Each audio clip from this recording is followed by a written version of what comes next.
Una de mis formas de expresión favorita en el medio del cine y la televisión es la animación. La animación es una forma de arte que tiene una forma de desarrollarse y un proceso creativo, técnico y narrativo bastante único. Desde las creaciones por medio de computadora y digitalización, el modelaje, el dibujo, el stop motion y el estilo único de cada una de estas creo hacen de la animación un tipo de creación muy única y particular. Desde que somos pequeños, y al menos yo, he sido expuesto a una cantidad muy grande de series y películas animadas, que en conjunto me han fascinado,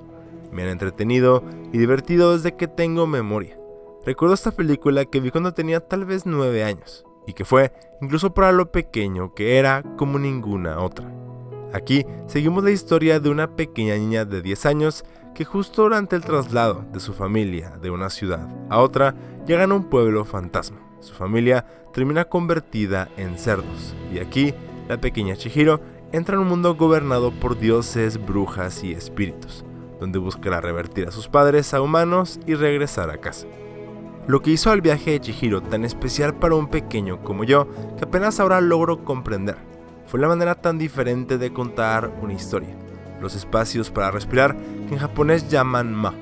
la complicidad de una historia que nunca he terminado por entender, así como una ambientación y personajes tan únicos como lo son extraños, y que te permiten no solo invertirte en un mundo raro de criaturas, monstruos y espíritus, pero que te alientan a ser parte de tu propia historia, como una secuencia de hechos nada predecible, que te invita al mismo tiempo que te forza a seguir la corriente de lo que ves y de lo que aprendes, a mantener la mente abierta y la creatividad y sobre todo a disfrutar el viaje. Y no me malentiendas, el anime, así como todo tipo de historias que sean de diferentes partes y culturas del mundo, pueden tener diferentes estructuras, estilos o mensajes,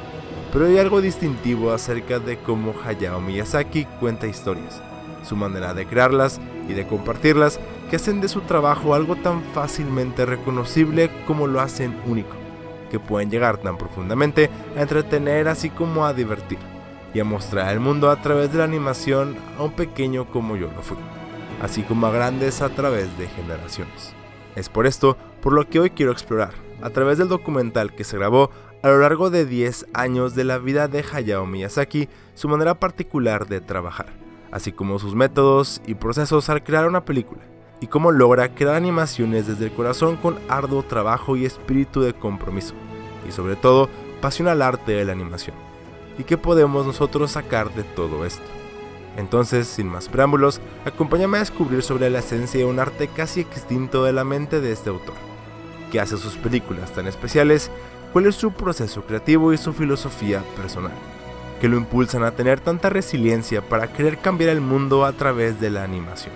Y finalmente, hacia nosotros, ¿cuál es el significado y relevancia que tienen estos mundos de fantasía en nuestra realidad?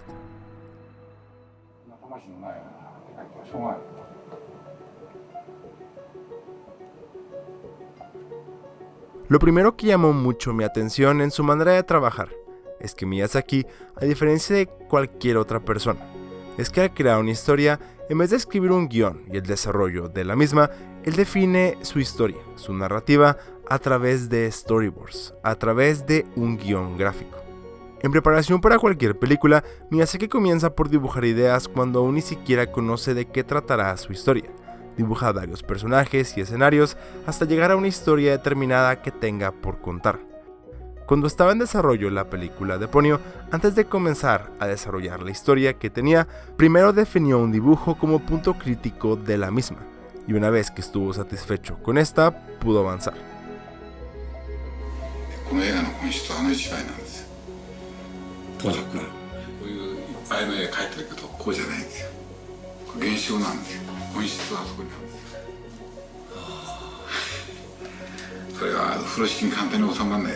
Lo interesante de los bocetos de Miyazaki es que en ellos busca algo más que solo momentos o escenas. Busca plantar personajes y temáticas, y con esto poner a prueba los límites de su imaginación. Y finalmente, lo que busca es lograr una película de entretenimiento por excelencia.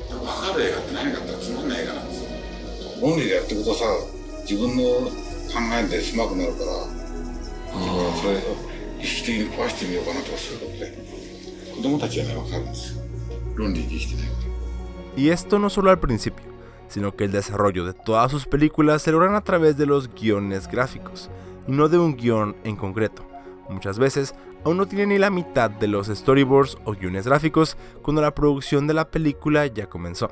De esta manera, permite que la historia que está contando vaya desarrollándose mientras la dibuja, permitiendo que alteraciones creativas, nuevos personajes, más temáticas o un cambio de decisión lleven a una película por un camino parcial o totalmente diferente al que se tenía pensado por Hayao en un principio.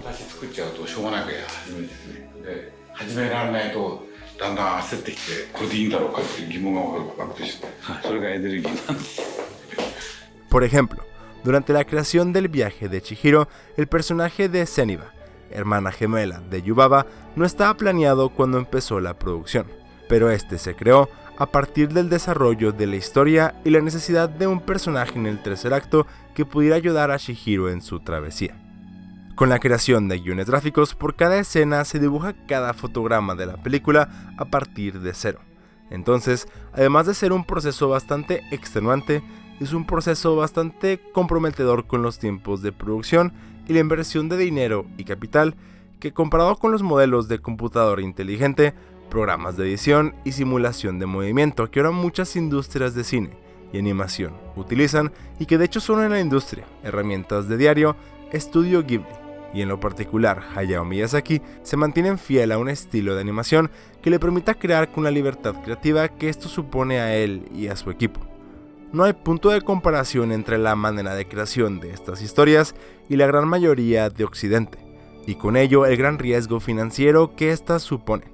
Pero aún así, creo que es admirable y que tiene mérito por la intención detrás de ello. Para poner en perspectiva, toma alrededor de casi 100 animadores y una semana entera de trabajo para completar 5 segundos de animación.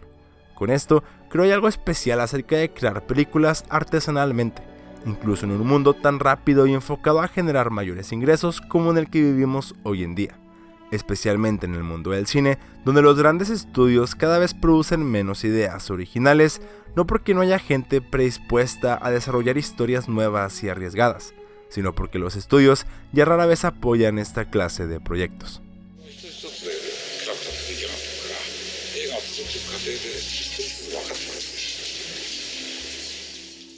Uno de los puntos más interesantes por el que Hayao defiende crear películas de la manera convencional es que le da la oportunidad de conocer a mayor profundidad a sus personajes lentamente, a través del tiempo, mientras aún produce la película, que puede además darle observación desde afuera a cada motivación y a cada voluntad de sus distintos y característicos personajes. Y creo es por estos aspectos, por sobre cualquier otro meramente visual, que aun con los obstáculos financieros y de trabajo que todo esto supone, Miyazaki se mantiene fiel a su forma de arte.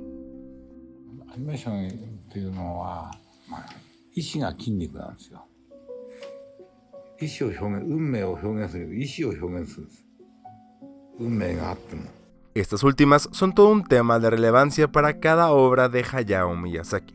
motivación y voluntad. Esto viene desde cómo entendemos la animación tal cual. Animación literalmente significa traer a la vida o movimiento, pero no cualquier movimiento, sino uno con intención. Esto quiere decir que los personajes que vemos en las películas de Miyazaki, así como nosotros en la vida real, somos impulsados a movernos por una motivación, por una intención interna de producir algo, un accionar que pretende crear un cambio en nuestro ambiente, en todo aquello que nos rodea y que tiene el fin de transmitir de la manera más fiel a la realidad posible un sentimiento, una noción, una fuerza, un miedo, la inocencia de un niño o la fortaleza de un guerrero, el amor de una pareja y cada una de las diferentes relaciones y conexiones entre el mundo y sus personajes.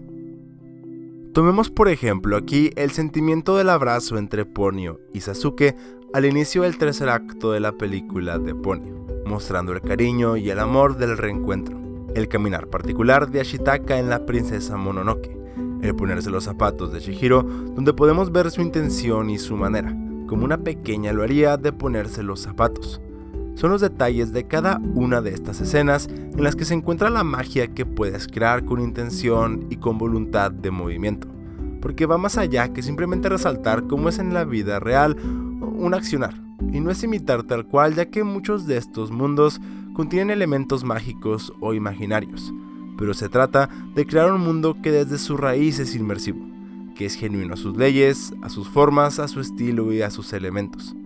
Elementos desde el peso, la ilusión de la física y la escala. Ahora, estos no son características particulares de Miyazaki, y menos aún de Estudio Ghibli, pero estos sí son fieles artesanos de estas, creadores de mundos que estiran y manipulan estos aspectos, pero que nuevamente no pretenden hacerlos nuestra realidad, pero sí una realidad, que mientras sí es recordatoria de nuestro mundo, contiene su propia esencia. Podemos apreciar mucho de esto al ver lo que hay detrás de cada película como una extensión de su propio mundo, todo creado a través de los detalles de voluntad que hablamos hace poco. Una cosa que me parece asombrosa de cómo Hayao Miyazaki construye sus mundos es que no los hace con el fin o con la intención de que entiendas cada pequeño detalle. Claro, hay ciertos aspectos que son establecidos con el fin de que entendamos la trama, pero el fin es que podamos ser inmersos en estos, que podamos sentir lo que los personajes sienten dentro de su realidad, desde su perspectiva casi inocente y siempre en descubrimiento. Es por eso por lo que en muchas de sus películas somos adentrados por personajes que ellos mismos son extraños en estos mundos, y que muchos de ellos son niños. Tomemos por ejemplo el castillo en el cielo. No se nos explica la razón por la que la ciudad puede flotar, ni el funcionamiento del cristal de Shita. O en el viaje de Chihiro, no se nos explica la razón de que exista en medio de un océano una casa de baños manejada por la bruja Yubaba, o porque los espíritus tienen tantas formas diferentes, pero no tienen que hacerlo. Esta manera de construcción de mundos es hecha intencionalmente así por Miyazaki, que aunque él pudiera tener las respuestas a estas preguntas, y muchas veces las tiene, no nos las da, para que pueda haber involucramiento imaginativo por parte de nosotros, que como espectadores podamos hacer la historia más envolvente, que se sienta viva en cada momento, y lo mismo con la intención que hablábamos hace poco de sus personajes, no solo los principales, sino absolutamente todos los que aparecen en pantalla. Para ilustrar más aún esto, pongamos por ejemplo Kiki entregas a domicilio. Cuando Kiki se muda de su pueblo a la ciudad, podemos apreciar la vida de esta fuera de la visión de Kiki, una ciudad que se siente viva y que sabemos que si Kiki sigue en cama o está fuera realizando una entrega, hay personas haciendo sus vidas en esta. U otro ejemplo que me fascina es con la película Se levanta el viento, la película más reciente de Miyazaki hasta este año. Aquí vemos con el relato del terremoto de Kanto de 1923 a cada una de las personas representadas en el cuadro de la película moverse con una voluntad e intenciones diferentes a las de los demás, casi como si fuera de este cuadro aún estén en su propia historia y siguiendo su propio camino. Esto es algo sumamente profundo para Hayao, ya que durante el proceso de elaboración de esta escena mencionó a su equipo de animadores que las personas importan, que el mundo que los rodea importa, y que estas no son personajes sino más bien son personas representadas y protagonistas de sus propias historias.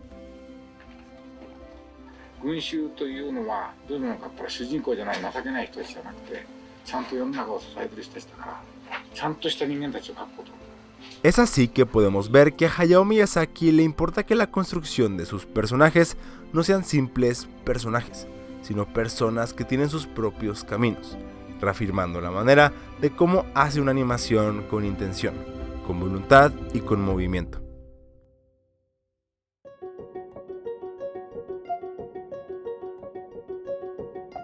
Con todo lo que hemos hablado hasta este punto, es muy probable que puedas creer que un director con películas tan creativamente inspiradoras, diferentes y con temáticas tan variadas, además de con una trayectoria de más de 50 años, sea una persona sumamente centrada en crear con un método establecido y segura de sí mismo.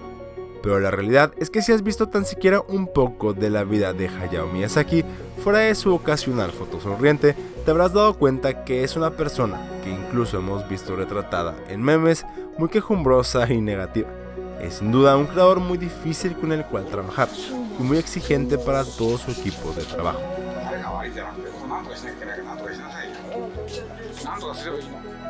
De lo que más llama mi atención es el hecho que a través de la filmación de 10 años por el director Arakawa podemos ver en realidad cómo es Hayao, sus preocupaciones y ansiedades de la gran carga de trabajo que después de tantos años sigue poniendo bajo sus hombros, y por qué esto es importante para él, como parte del proceso creativo para llevar a cabo cualquier película.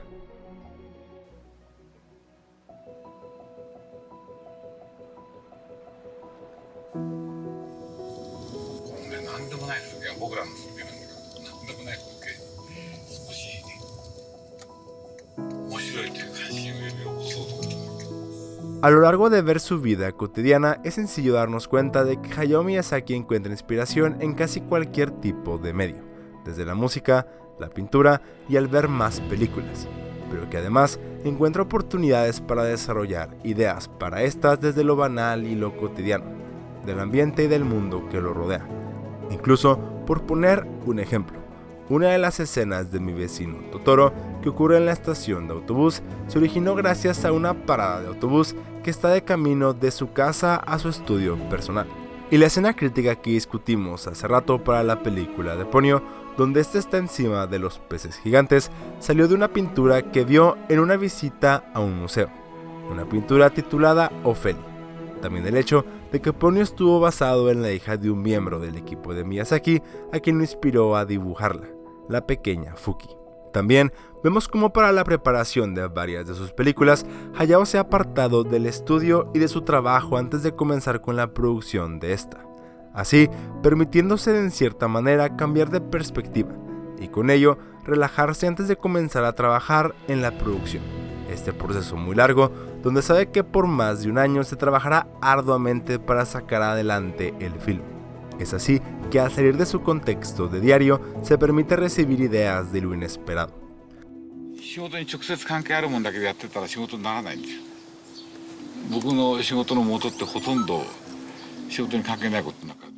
Más a menudo que no, vemos a Hayao apartarse en zonas con poca gente, ya sea zonas rurales o zonas donde puede estar más conectado con el medio ambiente. Creo que esto tiene mucho reflejo a través de toda su filmografía, con la importancia que le da a la naturaleza,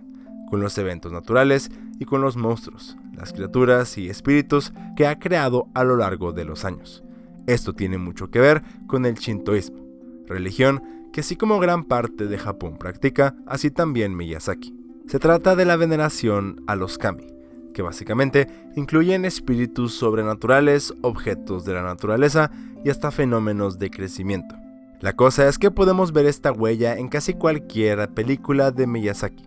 la importancia que le da a la naturaleza y al medio para protegerla, así como el impacto que ésta llega a tener en la vida de sus personajes, cómo los afecta, cómo influye en sus vidas y ellos en ella. Pongamos por ejemplo la princesa Mononoke, donde este espíritu del bosque acecha a las personas que viven a la cercanía en Iron Town o Ciudad de Hierro, pueblo dedicado a la explotación de los recursos del bosque, o en el Castillo en el Cielo, en la que en medio de la guerra vemos a personas aisladas por la destrucción de ciudades por pelear por tecnología, donde solo quedan ahora rastros de civilizaciones avanzadas por la gran explotación y búsquedas de un mineral valioso, o en Náusica del Valle del Viento, donde nos encontramos con un mundo apocalíptico provocado por la Guerra de los 7 Días de Fuego, dejando con ello un mundo devastado con esporas y gases tóxicos, así como con insectos mutantes gigantes que cubren gran parte de la Tierra. Pero al mismo tiempo Miyazaki se rehúsa a romantizar la naturaleza como puramente benigna, rechazando así un idealismo del bien y del mal. Los jabalíes, los lobos y los simios de la princesa Mononoke no pueden ponerse de acuerdo sobre cómo proteger el bosque, y cuando el dios jabalí es alcanzado por una bala, sucumbe al odio e intenta arrasar la aldea del príncipe Ashitaka. Incluso entonces, el primer instinto de Ashitaka no es matarlo sino suplicarle que se vaya. Cuando te encuentras con algo que es muy extraño y que no has visto antes, en lugar de asustarte, trata de conectar con él, dice Miyazaki. Eso es el principio del shintoísmo en esencia. Cada persona, cada lugar, ya sea una ciudad poblada o un pueblo pequeño, sucesos de la naturaleza, tanto una catástrofe natural como un amanecer, grandes e inexplicables monstruos y espíritus, la magia y la brujería, todos son aspectos del kami, a la vez seres sobrenaturales específicos con una esencia divina dentro de ellos que residen en todo y en todas las cosas. con esta cierta filosofía japonesa y manera de pensar esparcida en todas sus películas. Nos damos cuenta de que con Miyazaki nunca se ha tratado de malos o buenos, o de vencer el bien sobre el mal. Podemos ver muy claramente esto representado en el espíritu del viaje de Chihiro, mejor conocido como Sin Rostro o No Face, quien podemos rápidamente identificar al principio de la película como una entidad malvada, que parece traer algo entre manos. Solo después del desastre en la casa de baños nos damos cuenta que tiene la cualidad de aprender de cada persona o cosa que consume, viéndose así moldeado a través de las malas prácticas y la avaricia de los espíritus en la casa de baños, cosa que da como resultado que Sin Rostro actúe en maldad y en ambición que lo corrompe, pero que al salir de este lugar con Chihiro y dirigirse hacia la casa de Zeniba e interactuar en este ambiente, podemos ver su curiosidad gentil sobresalir, e incluso podríamos decir su lado amable y sincero. También, por ejemplo, en El Castillo en el Cielo, mientras el robot puede parecer malvado al destruir todo a su paso, podemos aprender después cómo es un protector de la ciudad del cielo. Y aunque puede causar mucha destrucción con el fin de proteger la ciudad, no es una intención de maldad sino una tarea determinada por preservar la naturaleza y la vida del lugar. Con estos matices que Hayao mete en sus películas, podemos darnos cuenta de que incluso él es una persona llena de contradicciones.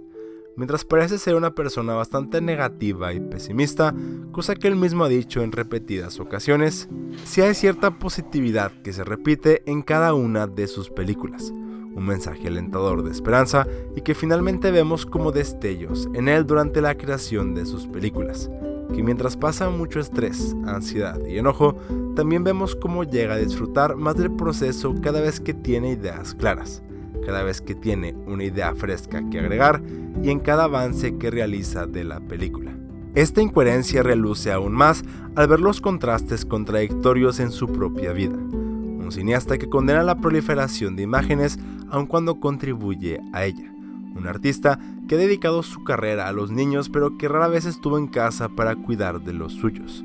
Un ecologista que no puede soportar renunciar a sus cigarrillos o a su auto ruidoso. Un hombre que se queja de la modernización industrial pero que se deleita con la mecánica de los vehículos modernos. Un pacifista que ama los aviones de guerra. Un melancólico con una visión oscura de cómo la civilización ha malgastado los regalos que nos ha dado el planeta, quien sin embargo realiza las películas que afirman la urgencia de la vida humana. Un director que al final del día termina por tener sentido solo sobre él mismo y su forma que ha vivido su vida, un hombre lleno de contradicciones. No podemos ser enteramente buenos o malos. Para Miyazaki nunca se ha tratado de eso, sino de poder encontrar un balance entre ambas, un dualismo quizá, pero que al fin es que puede permitirse contar sobre todas las cosas, historias que son fieles y honestas a sí mismas. Con esta idea en mente, la filosofía de Miyazaki no está limitada a un cierto tipo de mensaje o ideología. La misión de sus películas, Miyazaki dice, es consolarte, llenar el vacío que podría haber en tu corazón o en tu vida cotidiana.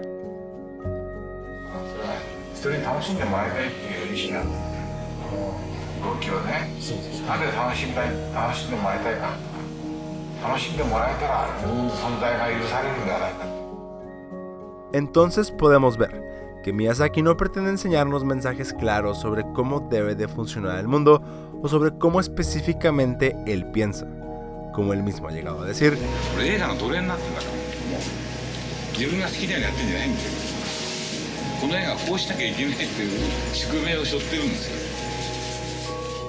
y digo, obviamente sus películas tienen parte de él en ellas, sus maneras de pensar y enseñanzas que podemos tomar. Pero lo admirable de su trabajo es que al menos para él es tan personal como es universal. No se trata de él más de lo que se trata de los demás a su alrededor, de su contexto y de lo que pasa en el mundo. Cuando el terremoto de 2011 impactó la ciudad de Tohoku, uno de los eventos más catastróficos en la historia de Japón dio lugar, donde más de 18,000 personas murieron y más se reportaron desaparecidas. Aquí, Miyazaki se encontraba planeando a su momento su más reciente película Se levanta el viento, donde se representa el terremoto de Kanto de 1923. Así, después del desastre, gran parte del equipo de Estudio Ghibli expresó no querer dibujar nada que tuviera que ver con este, porque le recordaba de los malos momentos, de los malos tiempos. A lo que Miyazaki dijo lo siguiente. その時に自分たちは何を作るのか、少なくともそれは十分予想される時に前と同じようにファンタジーを作って女の子がどうやって生きるかっていうふうなことでは済まないだろうと思いました。風立ちるというのはですね、実は激しい時代の風が吹いてくる、吹きすさんでる、その中で生きようとしなければならないという意味です。それがこの時代の変化の中に対する Incluso con la oposición que hubo para llevar a cabo la película, Miyazaki sostiene que la razón por la que deberían continuar con la producción de esta es que con hacerla pueden recordarle al mundo la manera de afrontar adversidades, como en este tipo de situaciones al mantenerse con la mirada en alto. Como creadores, como artistas y animadores pueden inspirar a las personas a continuar trabajando, a poder tener una mejor visión sobre el futuro y así poder crear una leyenda sobre el suceso para las futuras generaciones. Esto quiere comunicar en un cierto sentido un nivel grande de nostalgia. Nostalgia de lo contrario, ignorada por los cambios constantes del mundo actual. Hay muchos argumentos sobre cómo esto es particularmente relacional con el pueblo japonés, que mientras vive en la sociedad actual, modernizada y globalizada, hay un anhelo, algo triste por un Japón más antiguo, libre tanto de la arrogancia imperialista como del materialismo que vivimos en Occidente. Pero considero que esto es fácilmente traducible al mundo entero y la razón por la que hoy en día seguimos anhelando alrededor de muchas partes del mundo mundos más simples, tiempos más simples. Las películas de Miyazaki evocan mundos de fantasía que se sienten tan reales como estructurados, realistas, pero al mismo tiempo optimistas, genuinos a ellos mismos, extraordinarios dentro de lo cotidiano, externos a nuestro mundo y al mismo tiempo relacionables. Una era de posibilidades perdidas o ganadas, como Miyazaki bien ha dicho. Nacer significa estar obligado a elegir una época, un lugar y una vida. Existir aquí, ahora, significa perder la posibilidad de una infinidad de otros potenciales seres. Y creo que es precisamente por eso que los mundos de fantasía de las películas de dibujos animados representan tan fuertemente nuestras esperanzas y anhelos. Ilustran un mundo de posibilidades perdidas para nosotros.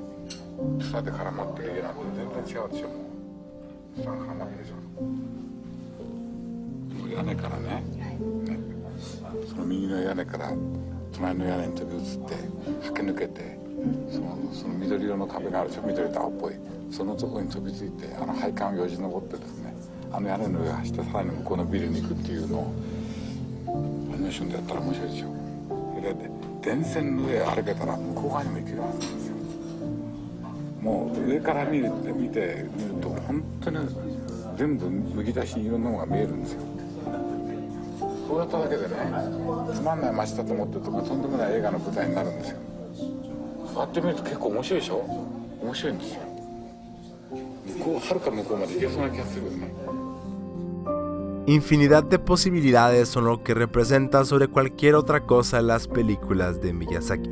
La oportunidad de hacer, de crear, de accionar. De esto es lo que se trata la animación. Todo depende de cuánto hacemos nosotros para generar un cambio en nuestras vidas. La más reciente película de Miyazaki hasta este año trata esto de una manera muy relacional. Hiro es un diseñador de aviones que después de estallar la Segunda Guerra Mundial se vio involucrado en la creación y diseño de aviones de guerra, en la que tuvo que aprender a adaptar su pasión por estos, no por el fin en la guerra misma, sino con la esperanza de terminar con ella, disfrutar de cada momento que tuvo de vida y vivirlo al máximo, rodeado de la mujer que amaba por el mayor tiempo posible.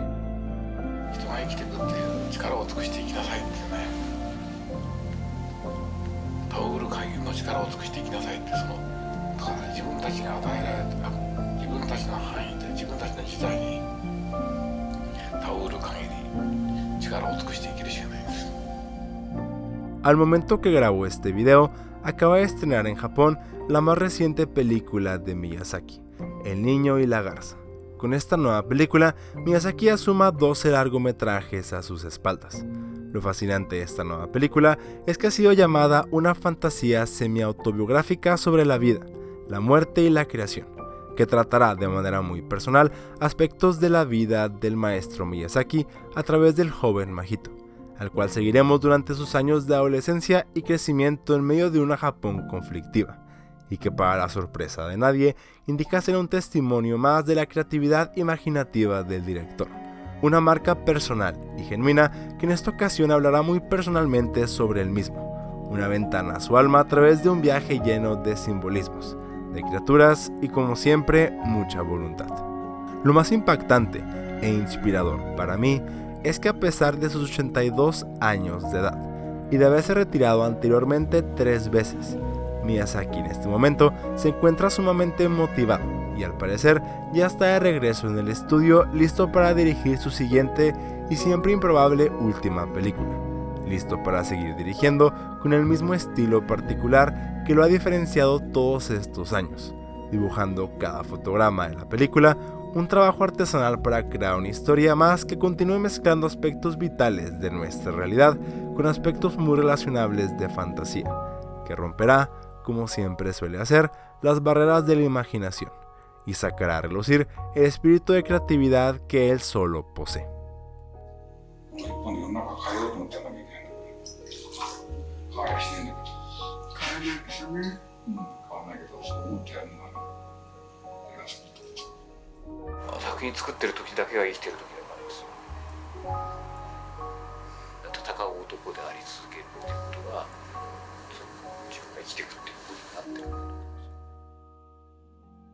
Hayao Miyazaki, al menos para mí, vive como un testimonio de vida para las generaciones de pequeños y grandes que buscan inspirar y ser inspirados por otros. Todas aquellas personas que quieren romper las barreras de la imaginación y de lo desconocido de la creatividad. El testimonio de un ilusionista que ha estado dispuesto a darlo todo para llevar a la vida ideas y personas, que le ha dado un nuevo significado profundo, lleno de motivaciones y voluntades a la animación y a la vida que emana de esta, que está consciente del impacto que sus películas tienen en el mundo y asume esa responsabilidad. Una persona cascarrabias pero divertida que trabaja hasta tarde cada día, pero pierde el tiempo platicando de su día a día con los demás animadores. Una persona que ha trabajado en las trincheras con mucho estrés y contrarreloj por más de 40 años a voluntad, cuyo escritorio para trabajar es apenas un poco más grande que el de cualquiera de sus animadores, y que este día todavía dibuja la mayoría de los cuadros en cada película a mano, sumando decenas de miles él mismo. No sé tú, pero yo no puedo esperar para ver su nueva película cuando estrene en México, y lo que sea que nos pueda contar y transmitir a través de ella. Y tampoco me importa si tengo que esperar un par de meses más porque estoy seguro de que valdrá la pena. Una pieza más llena de posibilidades infinitas, personas que son más que personajes y mundos de fantasía tan inmersivos que bien podrían ser reales.